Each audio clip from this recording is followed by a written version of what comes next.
Hey, what's up, Bulldogs? Really quickly, this is the homework that is due really Friday, but I allow it to go toward the weekend, so maybe I'll just. Anyway.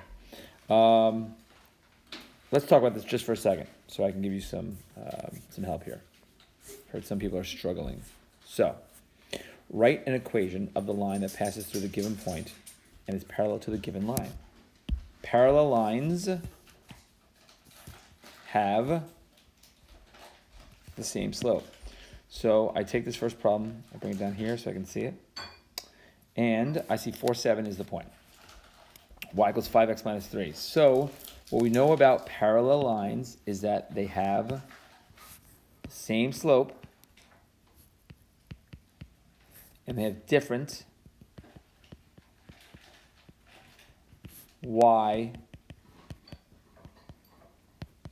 intercepts, right? So we know that -3 is not going to be the y-intercept, but 5 will be the slope. So I take this point, 4, 7. We know that it runs along this new linear equation that we're trying to create with this point 4, 7 and a slope of 5.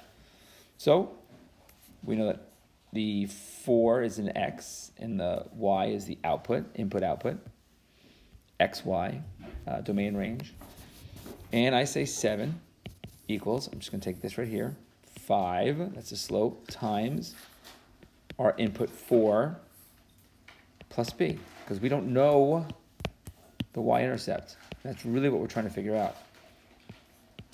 7 equals 20 plus b, -20, -20, and -13 equals b. I then rewrite this equation as y equals, we know it's a 5, slope of 5, x minus 13. And that is your line that's parallel to that line. Now, if you don't believe it, just graph it. I mean, you can literally just graph this thing.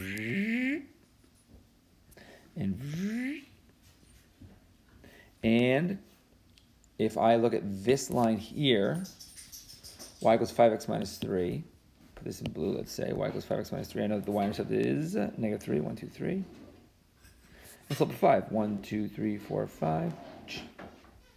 1, 2, 3, 4, 5. There you go. And that is the first line. For the second line, let's make it red. So I have y equals 5x minus 3. There we go. So let's graph it. -13 as the y-intercept. Let's see. 1, 2, 3, 4, 5, 6, 7, 8, 9, 10, 11, 12, 13. Slope of 5. 1, 2, 3, 4, 5.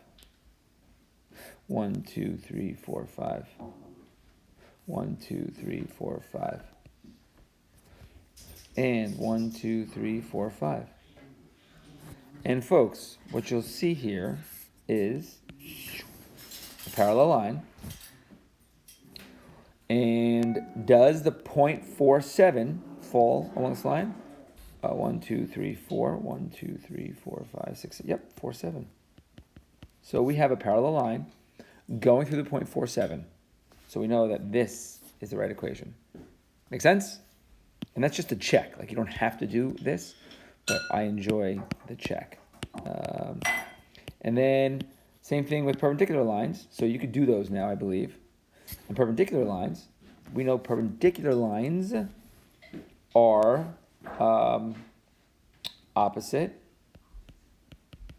and reciprocal. Does that make sense? Hold on a second.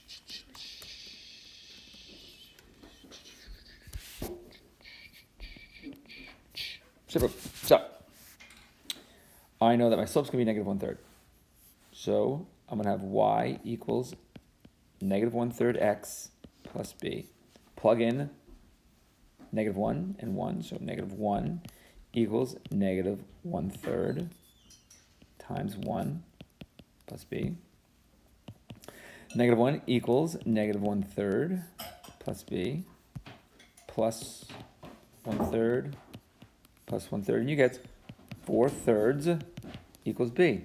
I rewrite this equation and I say y equals 4/3,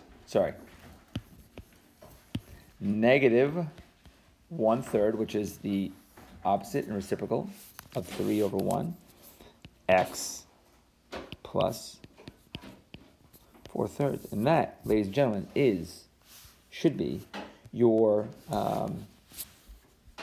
perpendicular line. So, not sure?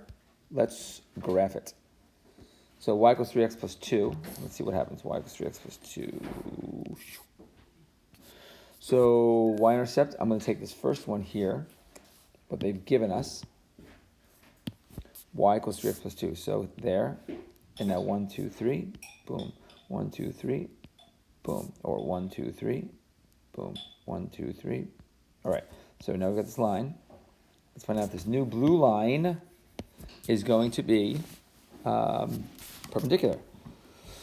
So if x equals 0, y equals 4/3. So that would be right about there. How's that sound? And then if x equals 1, y equals 1. 1, 1. If x equals 2, y equals 2/3. If x equals negative 1, y equals 5/3. If x equals negative 2, y equals 2. So what we quickly get is, and why am I doing this? I know the slope, right? So up 1, 1, 2, 3. Up 1, 1, 2, 3.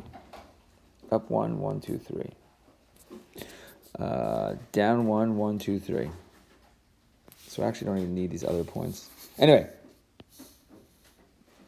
and that does look perpendicular. So we know this is correct. So it's just a visual to check. That's it. All right. Good luck, kids. See ya.